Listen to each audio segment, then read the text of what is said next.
The boy's voice was small, almost lost in the noise of traffic and rain, yet it hit harder than any shout ever could, stopping the millionaire in the middle of the sidewalk like an invisible wall had risen in front of him.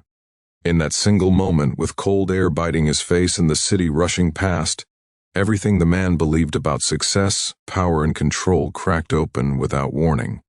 Before the story goes any further, take a moment to pause.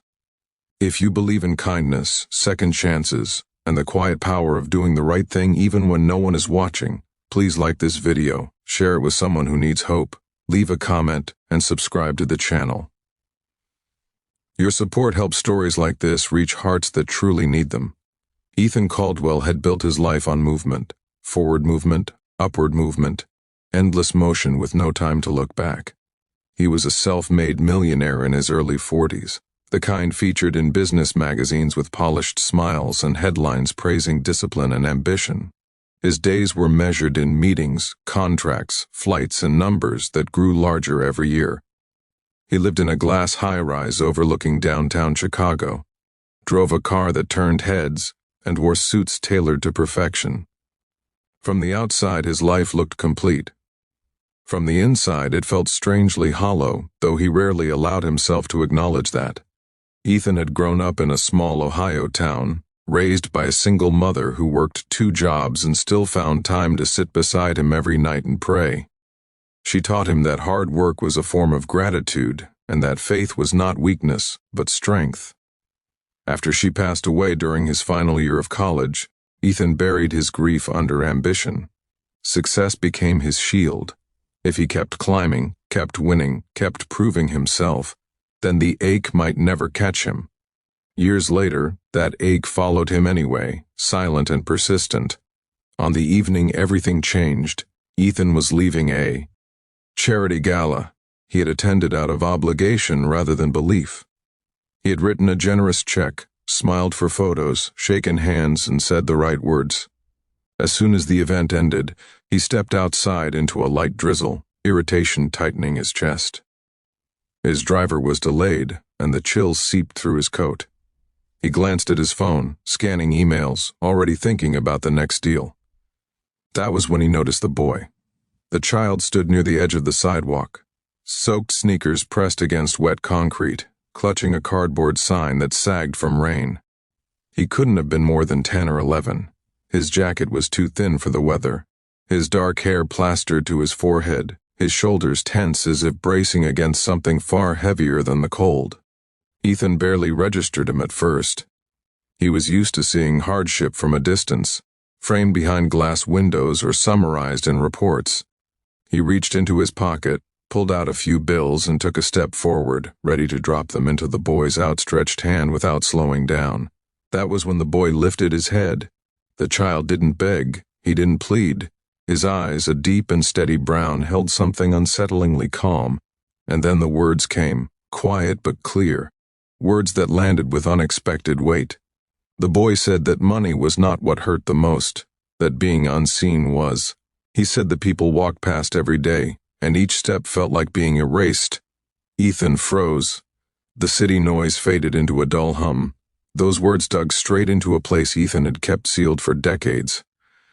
Being unseen, he knew that feeling all too well, even surrounded by applause and recognition. For the first time in years, he truly looked at another human being instead of through him. Rain darkened the pavement as seconds stretched. Ethan's hand trembled slightly, the bills forgotten. Something inside him shifted, like a locked door creaking open. He crouched down not to give money but to meet the boy. At eye level. The child introduced himself as Noah, explaining in a halting but composed way that he and his younger sister had been staying in shelters since their mother fell ill. Their father had died years earlier in a construction accident. Noah spoke without drama, as if he had learned that emotion was a luxury he could no longer afford. His only goal was to keep his sister fed and safe. Ethan felt the sharp sting of shame. He thought of the gala upstairs, the expensive decorations, the speeches about generosity. None of it felt real compared to the boy standing before him, holding his entire world together with fragile determination. Ethan did more than give money that night. He called his driver away and stayed. He listened. He arranged for a warm meal, a safe place for Noah and his sister to sleep, and a follow-up meeting with a local family services organization he had funded for years but never visited. For the first time, he didn't just write a check. He got involved. That night, Ethan couldn't sleep. The boy's words echoed in his mind, looping endlessly. Being unseen, he realized how often he had rushed past people, past pain, past his own conscience, all in the name of efficiency. He remembered his mother's voice, her prayers, her insistence that success meant nothing if it didn't serve others in the weeks that followed. Ethan began showing up in places he once avoided: shelters, community centers, schools in struggling neighborhoods. At first he told himself it was temporary, a reaction to guilt, but something deeper kept pulling him back. Each visit stripped away another layer of armor he hadn't realized he was wearing. He checked on Noah often, ensuring that both children had consistent housing and access to education. He learned that Noah loved science and dreamed of becoming an engineer. Ethan saw in him a reflection of his younger self, bright and determined, shaped by hardship rather than broken by it. Still, change was not easy. Ethan's board questioned his sudden shift in priorities. Advisors warned him about optics, about time, about risk. Old habits clawed at him, urging him to return to comfort and distance. More than once he stood in his office late at night, staring out over the city, wondering if this path was foolish. What steadied him was not logic, but conviction. One Sunday morning, Ethan stepped into a small church near his childhood home while on a business trip. The hymns were simple, the pews worn. As the congregation prayed, Ethan felt something he hadn't felt in years: peace, not the fleeting relief of success, but a quiet assurance that he was finally aligned with something meaningful. Months passed. Ethan established a foundation focused not only on financial aid, but on presence, mentorship, and long-term support. He required executives to volunteer, not as a publicity stunt, but as a condition of leadership. Slowly, the culture around him began to change. Stories replaced spreadsheets, faces replaced figures.